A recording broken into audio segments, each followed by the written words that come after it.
First and foremost, thank you so much, Troy, for joining us today. How are you? I am great. I feel powerful. I feel amazing. And I hope you do too, as well as listeners. Thank you so much. I appreciate it.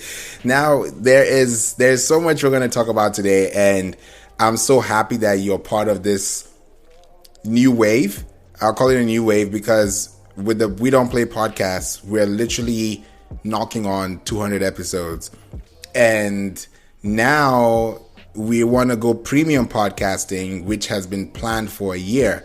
And I talked about it, but people didn't really hear me speak, or they didn't really think I was serious. So now that you're here, Troy, I feel like they should have heard in the beginning, because the content you're about to give is going to be so valuable that somebody has to really understand, how can I get it? So before I go too far, please let us know who you are, what you do, and let's get right into it. All right, let's go. All I want you to know about me, I do strategy. That's it. Now, you're probably wondering, how can you be that bold? Because I am. But two, when you can make what you do, just a quick summary, let them be the one to ask for more. People want to, like, oh my goodness, when people ask that question, oh my God, what am I going to say? I've done this award, I've achieved this, I made this amount of money. It doesn't matter. Make it simple and let them, that fishing rod out there, and let them ask for more and ask more, and you get through everything you want to say. So I do strategy, and they're probably going, can you expand on that? So my alter ego is called the strategy hacker. It's branded, it's trademarked, it's registered. It is what it is. I literally see the world differently than a lot of folk, but I think about things in terms of very simply. I want to help you grow. I want to help you make money. I want to be able to help you achieve whatever your goal is in life. Many times people, they live to work instead of working to live. I want to help you create strategy to figure out, how can I make this thing transition to achieve what I want out of life. We could be chasing the dollars, we could be chasing the paper, the fame, the fortune, all that stuff. But if it doesn't generate the life that you want, you're going to be in this void. So I help you strategize to get there. That's me. Wow. I want you to say one thing before we get into this, and this is going to really make and just level the ground. Tell us about your first strategy that you built and you were like, okay, this is it. I've never been asked that question before. Man, this is the first. I'm not making no stunt on this either. I gotta think. I think my first strategy, if I can recall, was I had a campaign. I was working with one of the top insurance brands. They were trying to give people to sign up for not texting and driving so they can get their license. And my idea was, I'm like, hey, instead of finding some actors and making some commercials that don't even look like the people you're trying to reach, how about you just get people, when they sign up, to make a video and you make them the campaign. And so we got 100 folk initially, students, to sign up for it. They all make their own video showing their life, showing what they deal with every day. And we made them the champions of the campaign. Now, what do you think when other folk from inner city schools, outer city schools were like, oh, I want that. I want to be a part of that. All I gotta do is commit. And it just blew up. But it was using the community to advocate for the community to make change happen. And I was probably 16, 17 at the time when I came into light. So the right doors, the right alignment, the right people to ask, and I had the right ideas. So it worked out. And I think somewhere in that's probably my first one. I can't talk about when I was a baby because that don't count. Oh man, that's amazing. I think the first thing that came to my mind when you said that was user generated content. And when you think about the big brands doing this, Coca-Cola, Amazon, Apple, name it. I mean, the list goes on and on. Why do they not realize that that's exactly what's going on? That's just what makes me go crazy sometimes. I'm like, can you understand that? Because they don't want to put in the work. Oh, Troy, what? Look, if you treat everything you're doing like a relationship, you're going to put in the work. It requires sacrifice, it requires compromise, it requires good listening, and it requires you to deliver on your promises on time or apologize when something goes wrong.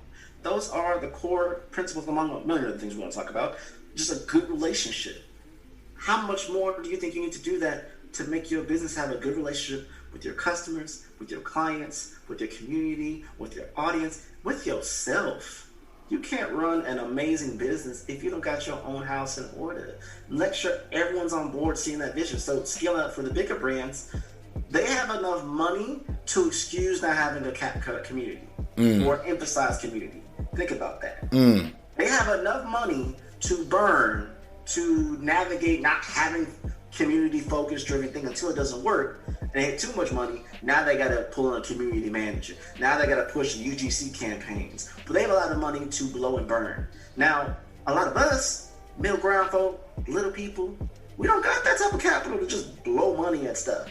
But one thing I'll say, and I'm done with this moment, when you think about what happened the past 18 months, right? Obviously, who could? 2020 was a whole thing for a lot of folks. On top of the pandemic, on top of summer 2020, but we're not going to go there. But my point is, it was a lot. But you know who survived? Those who had strong communities.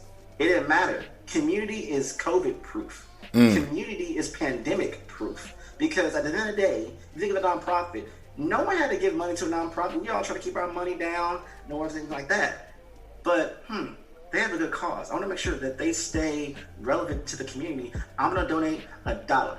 And if 100,000 folks, 500,000 folks, a million folks donate $1, you can do the math and figure out how much money they got. Exactly. Because why? They had focused on community first content. So community is COVID proof. Lean in on that. That's deep. I feel like people don't even know where to start about community. They don't know what to do. They don't know where to go. And it's clearly right in front of them on their phone. True. I tell people all the time, and I know you do this too, like, oh, I don't got time. So ask yourself, look at your phone, whether it's Apple or Android, and see your screen time for the day. What apps you've been using? Okay, Troy, I had to watch my fix on Netflix. You know me, I gotta support my guys on YouTube. You know me, I'm watching them on the TikToks. Well, if you're not creating to get exposure out there to build the community, you're just consuming, you're burning a lot of time. You got to go out there and create. People are running 7-8 figures on this phone. Not no computer, but a phone. All because they got access to network, they're getting referrals, and people are booking the calendar. They're buying their product because they've established that community. People know them. They have power. And they're connected to other people who have power and leverage to grow. And I ain't trying to get into all the stories of all the things we're going to cover in this conversation, but I just want y'all to recognize, like, the first thing to build a community is recognize the power in community. And the second thing is to hold yourself accountable. If you can create a platform, create an account on anything, you can create a community. All you got to do is start sharing things that's on your heart, your mind, your soul, your spirit. Engage, be real, be friendly, and make it happen. Show up consistently. Yeah. And you'll grow community. No excuses. You don't got none. Exactly. And that's it. You have no excuse. You have a phone. Gary Vaynerchuk talks about this all the time. He's like, you have a phone. This is 2021. Nobody is exempted from collaborating, creating, doing something relevant with quality video, quality audio, quality images. Now, when you think about community, and that's what we want to focus on because it's all about strategy, like you said. Now, when you think about the 6 principles to building a scalable, sustainable, and successful business, could you break that down for us? Because people are like, this is getting over my head every day. Well, you guys will learn from me really quick. I'm an acronyms person. The reason why is that sometimes people can say so many things and they forget, they can't remember. And I think about things, how do I make it simple, so easy for you all to understand? And so the 6 principles to build a successful business lies in one word. That word is clover. So if there's nothing else you got to remember, just remember applying clover. Now, Troy, what the heck does clover even mean? I got you. Let's take it step by step. The C means clarity. You can't do anything until you're clear about what you're trying to do. I got all these ideas. I write them all the time. I talk about all the stuff I want to do. Get clear about what's possible, what's achievable, what do you want. Write that down and that's it. I'm clear about what I'm going to do. The next thing is leverage. Leverage people. And I don't mean that negative, I mean that in a very positive way.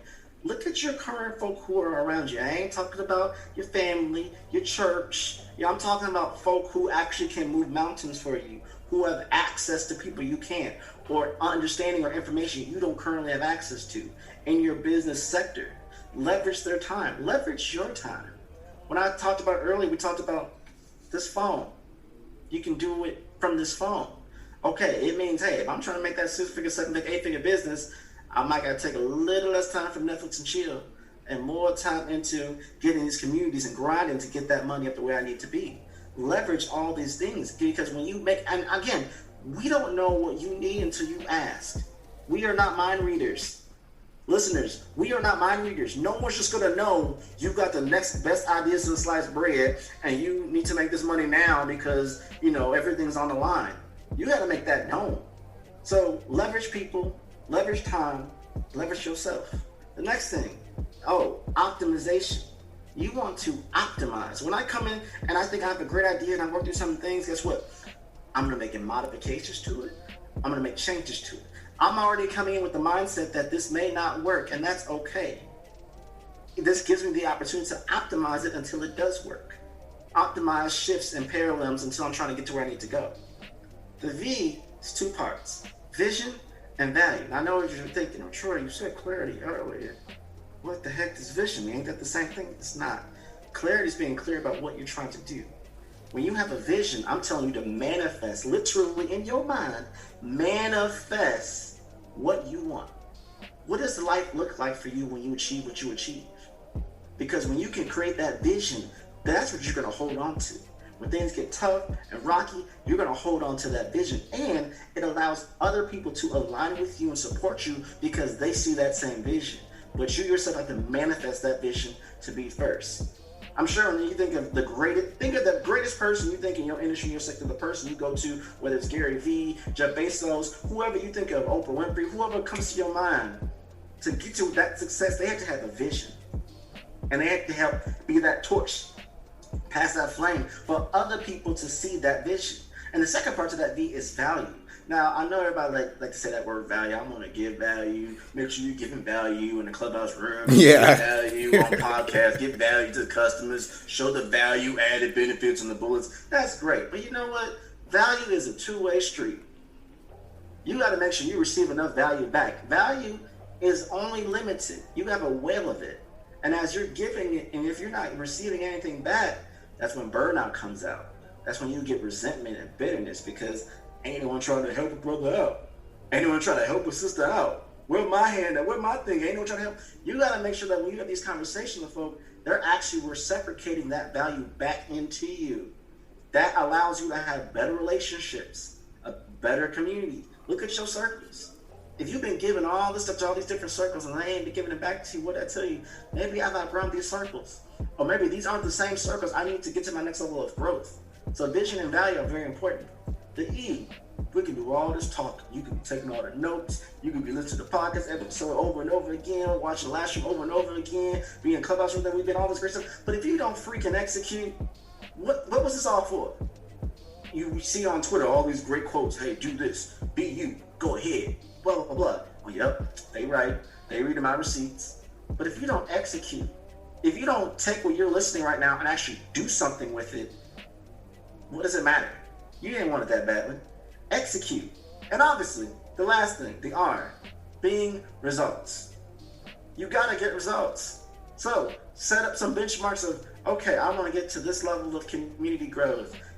I'm not saying focus on followers. I'm talking about people who engage, who refer to you, who respond. Followers, likes, you can buy that. That ain't nothing.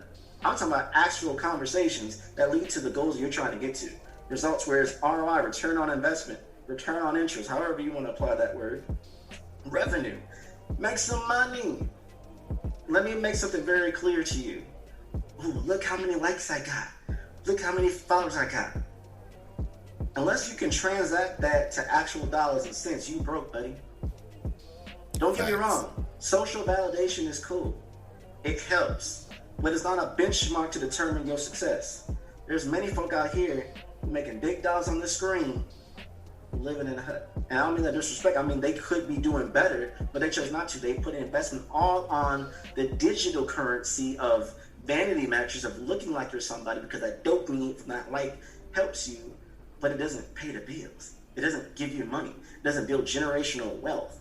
So you got to look at what results am I. Now again, if your results are just getting likes and getting that blue check, by all means, let that be your results. But if you need to make money, if you want to grow, note the likes and the blue check may come as a byproduct of your results, but they are not the goal of the results. And simply put, that's Clover. Again, recap: Clover is clarity, leverage, optimization, vision and value, execution, and results. Those are the 6 principles to build you a successful business in the modern day era. Doing what you can as well as you can to make the success that you want to have. That's perfect. That literally sums up. Like, we should just close this podcast right after this. You know what I'm saying? Because it's so true. People don't think about this. Like, it's so annoying to see someone say, I don't have time to do this, but you have time to spend and post and scroll. Like, I don't understand. Do you have 2 sets of times? Please show me something. Just let me swipe. I want to swipe up for cash. What was that commercial? Checking the cash. Yeah.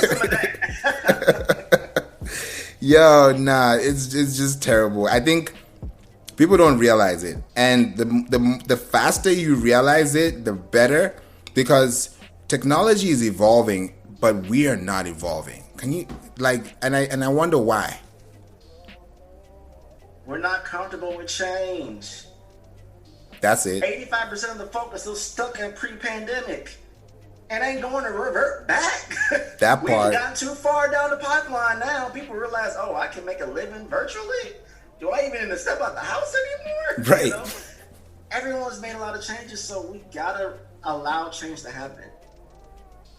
Change and growth are running parallel together on the same road. They run in parallel.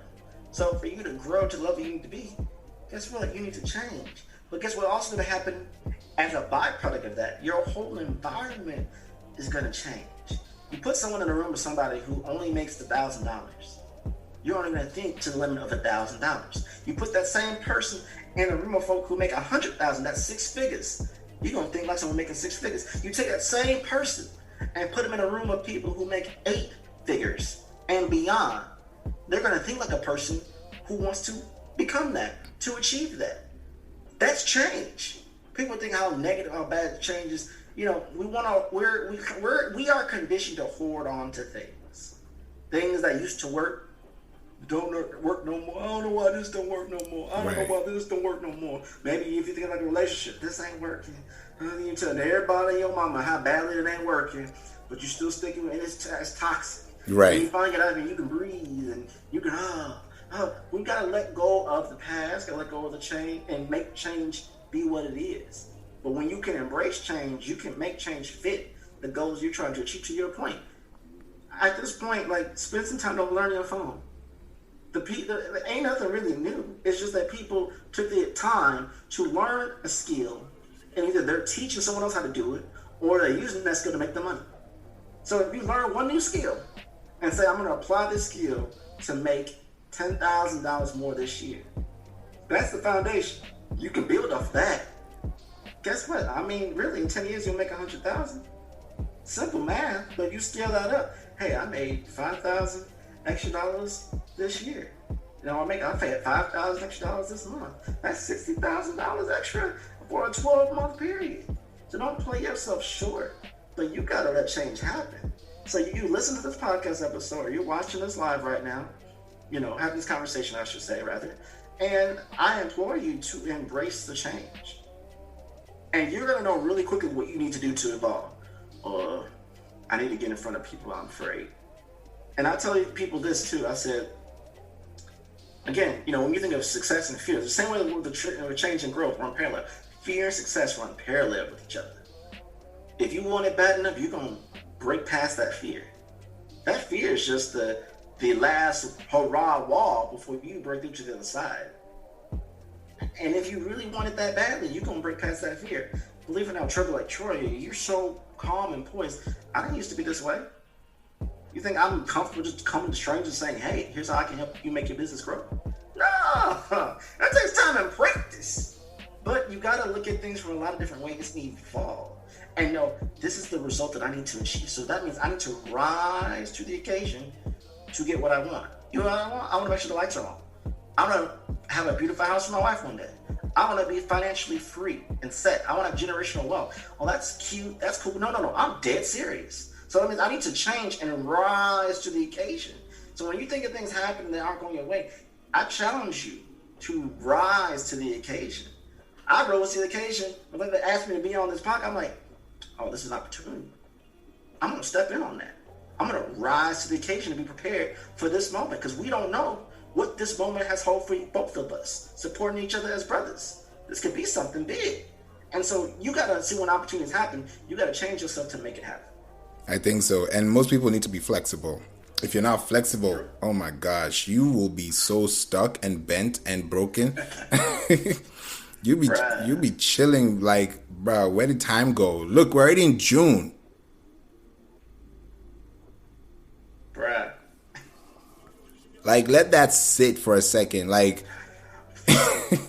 like last year, March, now we're in June. Like, it's going to be 2022 before you know this. And you're going to be like, what happened? Like 2 years gone. You can't get that back. I'm sorry. Not sorry. You just have to think about it. So I think you're bringing the most vital part of the information, especially that we're like really reaching to this point where people are like, there's self-actualization. Now, I'm seeing growth strategy everywhere. Clubhouse, LinkedIn, Twitter, Facebook, groups, Pinterest, we're everywhere now. So if somebody can't even think straight and can't even start with one platform, what growth strategy should they focus on and why? That's a good question. I like to think of this like, what's something that you're confident in, that you can give high quality content to consistently? That's what you really need to focus on first. Folk, I want to be a YouTuber. I want to tweet a storm. Dude, I want to be on Clubhouse, make my own room, and be just hustling in all these rooms all day long. Like, figure out one thing that you can show up your most confident self consistently and give high value content for it. I don't know the answer. You know the answer, or you need to figure it out. And sometimes that line aligns with what you enjoy, and sometimes it doesn't. If you love to, be in Clubhouse, but your audience is on the gram, well, either you got to find the folk who are on Instagram on Clubhouse, or you got to learn how to use the gram. Gram, I should say Instagram for those who don't know. Yeah. Phonics at this point. But that's the big thing, because once you figure that out, the decision of what platform or how, it's going to be pretty easy. Now, that doesn't mean you can't do it on Discord or email. Like email ain't dead. There's a lot of folk who are making bank. Oh, email. No, they making bank. It's just figuring out what you really can show up as. Are you a good writer? Cool. Do you feel comfortable being on video all the time? Cool. If you just love to speak all the time and do an audio, cool. If you don't want to do any of those things, I'm sure there's other ways we can figure these things out to hack. Like, for example, maybe you're a great writer, but you know that the people who are going to buy your product or your service, those are going to watch videos, but you have this insurmountable fear of being on camera. No excuse. Write the script, read it, put it out there with an avatar, a fun, iPhone avatar of you reading it. You ain't looking at nobody. You still reading it, and it's still a video. It still counts. Or, you find somebody who can create the visuals, and you have a script because you wrote it. You read it, so it's in your voice, and you let someone do the magic to run the video if you have the budget for it. But there's no excuse. Find out the way of what you're good at. Find out what your target audience group, customer, community is. Connect that bridge. Strategy is literally to get you from A to B. That's all I do every day. And so it's not always, Troy, can you optimize my platform? No, it's like, let me get to inside your mind. What's the problem? Let's remove the problem and have the solution. So this thing about growth hacking, that you brought up, I get it. It's everywhere. And I'm not going to lie, a lot of it does work.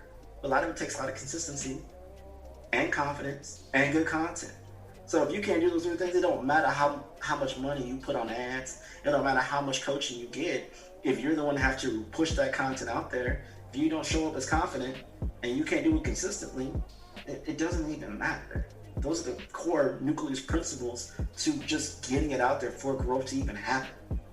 because you can't make a pivot or changes until you have a certain amount of time intervals of something done consistently to know if it works or doesn't work. Who am I going to go to for that? And what are the pain points that they're saying along the way? If you don't have enough data points to make a smart, evaluated decision about am I growing, am I not growing, it doesn't matter what platform you're on. It's going to be the same thing. People are like, oh, my numbers suck on Instagram right now. I'm going to go on TikTok. My numbers suck on TikTok. It must be the platform. I'm going to go to Facebook again. Oh, they still suck on Facebook. I'm going to go to LinkedIn.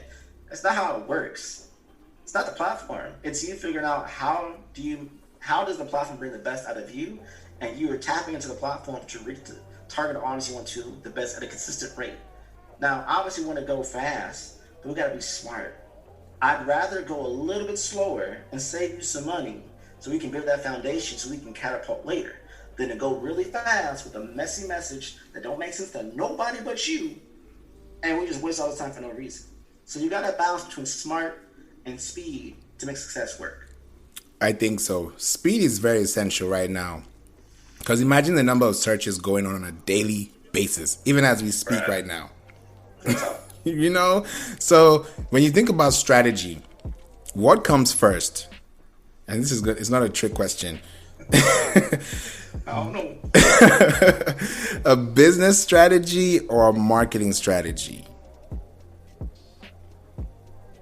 Ooh, I want to do a slight twist because I feel like depending on how you took this answer, you might associate with business or marketing. But for me, I lean in on business first, but I caveat with saying I need to know what the market looks like. So if you think of TAM and SAM, for those who don't know, TAM is total available market, and SAM is your serviceable available market. So typically when you build a business strategy, what's the total available market for this? Maybe, hey, I'm trying to make a whole nother live stream platform. I mean, you got, maybe Zoom, you got StreamYard, you got Google Meet, you got Microsoft Teams. So you're evaluating who are the bigger players in this total available market. And then who am I serviceable to? In the same way, I think that's very important to lock in first. Now, depending on if you associate that with more marketing side, I personally associate that with more business side, but that would be my answer. So I would lean on business first, because if you don't have a solid business model, I have nothing to market. I have nothing to test to see what the heck I'm even looking for to see if it's viable. Who are these locations, whether it's geolocation, whether you're going international or your local area, or what platform, without at least knowing the backbone of what we're dealing with. People love to market and build a website because it looks sexy. It makes them feel like they could check mark something off a list. But if the business isn't prepared, if the copy isn't there, the messaging isn't there, you just have a really sexy shell with no real meat to it, no real bones to it. And so you went backwards, you wasted a ton of money up front to what? To redo it again. So I will lean on business strategy first, I should say, and then marketing strategy comes thereafter. That's spot on. Literally, that just takes the cake, because I think another thing people don't really see is that it's all in your planning. If you plan content a month in advance, this should not be a problem. If it is, then go back to the drawing board and figure out why this is a problem and why they're not responding. And that's where the money is. That's where the money resides. You have to think about that thing. And like you said, business strategy. Now, when you think about DEI and culture, where does this play in when you think about all these different platforms that have all types of demographics? And like you said, you don't want to keep jumping left and right. It's a great question. I think you really got to look at yourself and look at, some people try to control who they market to a very molecular level. I don't agree with that, because let the audience decide what's of value to them. I do think it makes sense to look at least 3 to 5 pools. I like to do odd numbers because that gives you a voter's choice point, to just see of those 3 to 5 groups. All right, we're going to push all of our content to these groups and see what happens. And you got to be committed. You got to let that sit 30, 60, 90 days, if not 6 months first, to get enough data points to tell you it's a no or it's a definite yes before you make any shifts otherwise. I think when it comes down to diversity of socioeconomic status or if you're BIPOC or LGBTQIA or anything of those, I guess, defining identities in different realms, you really got to tread a line, because depending on your product or service, you can maybe say it attests more to this particular group. But you don't want to ostracize business. You don't want to ostracize opportunities. So sometimes it just helps to be more broad and then go in and figure out that niche down the road. Unless you've done the back work to know exactly who you serve as a niche, and you know there's some viability there, you know the Sam and Tam of the whole situation, God bless you, by all means go ahead and do it. But if you don't have that information to back you up, I would advise you not to go too deep in the niche until you know it makes sense for you to be in that niche. And let me also make this clear too. Many times we try to align our own passions to project on our customers of who we think our customer is. That's not always the case. You may have an amazing product that you think is going to work for this group. The group rejects it to hear the high water. This group that you didn't even think about, give it to us. We want it now. We need it. I'm willing to pay top dollar, 10 times what you thought you were never going to charge for it. So you really got to take all this to account. So I'm sure you're probably wondering, well, Troy, you just telling me a bunch of hot gas. I don't know. Can you give me a definitive answer? Again, think of the 3 to 5 things that you think who would buy your product, who would buy your service looks like. Try it. And then modify accordingly. It may be socioeconomic and geotags. It may be to a certain group because the storyline behind the product or service matches up. It matches up. And there may be times where it's something totally different. And sure, we can go a deeper dive on that later, but these are just the little nuggets that anybody who has a high level would tell you that you have to have figured out. When you have this stuff figured out, do you know how much higher chance of success you have when you go to a consultant or a strategist or an agent to help you build this stuff out now? A graphic designer to design, a video editor to make it pop? That's powerful. So the things that we're giving you, if anything, is going to help you build the foundation for success if you take with it and execute with it.